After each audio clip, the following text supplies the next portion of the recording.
Hoje, a gente mergulha em um dos livros mais provocadores e talvez polêmicos já escritos sobre a natureza da ciência. Para começar, vamos direto com uma pergunta que desafia muito do que se aprende na escola. E se o famoso método científico, aquela receita de bolo para descoberta, na verdade, não existir? Pois é essa ideia radical que vamos explorar hoje. E para entender essa ideia, a gente precisa conhecer quem a formulou, o filósofo Paul Feyerabend. Uma figura, digamos, controversa, um verdadeiro iconoclasta, cujas ideias realmente abalaram as estruturas do pensamento científico. Foi exatamente essa a fama que ele ganhou. E olha, não é nenhum exagero dizer que suas ideias foram recebidas como um ataque direto à ciência. Mas o que ele disse de tão grave para merecer um título desses? A tese central dele, na verdade, é até que simples de anunciar. Não existe um método científico universal.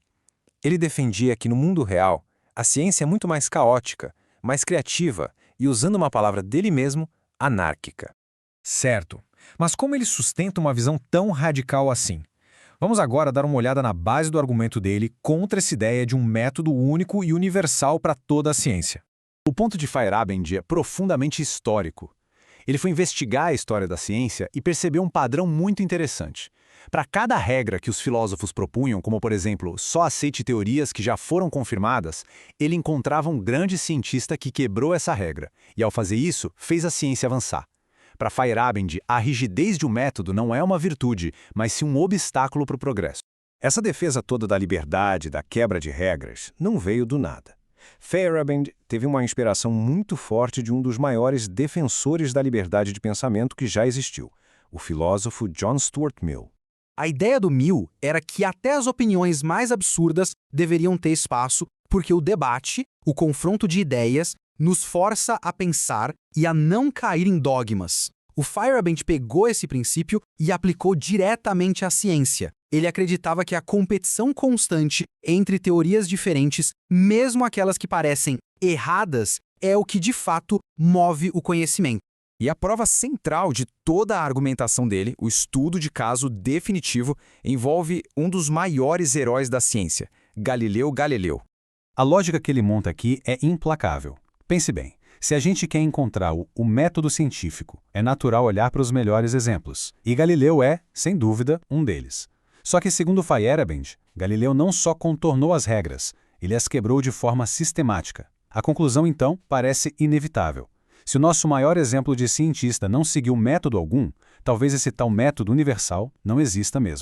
Para a gente entender a coragem, ou talvez a ousadia de Galileu, precisamos voltar no tempo. A física de Aristóteles não era só uma teoria qualquer. Era um sistema completo, que explicava tudo no universo, da queda de uma folha até o movimento dos planetas. Era uma visão de mundo coerente e testada por séculos. A nova teoria de Galileu, em comparação, parecia bem mais limitada, até incompleta.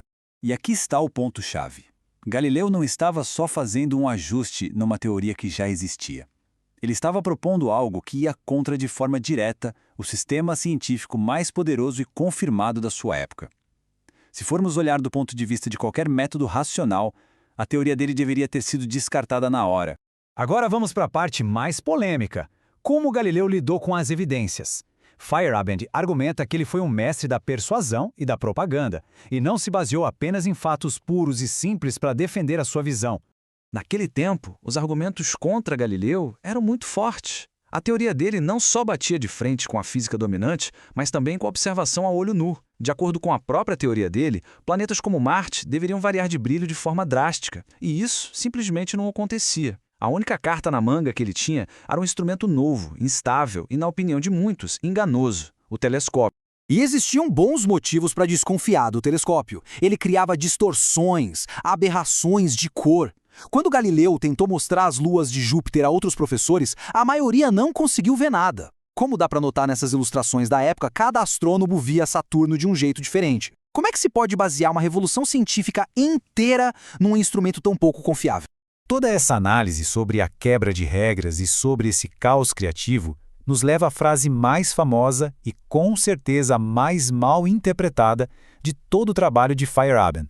Muita gente ouve essa frase e conclui que Feyerabend estava afirmando que na ciência não há regra nenhuma, que é uma bagunça completa e qualquer coisa pode ser feita. Mas isso é um grande engano.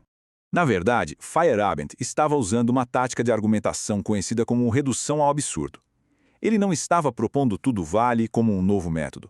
O que ele estava dizendo era o seguinte: se vocês, racionalistas, insistem tanto em achar uma única regra que se aplique a toda a história da ciência, a única que vão encontrar é essa regra absurda de que tudo vale. A conclusão, portanto, é que o projeto de encontrar essa regra única já nasce errado.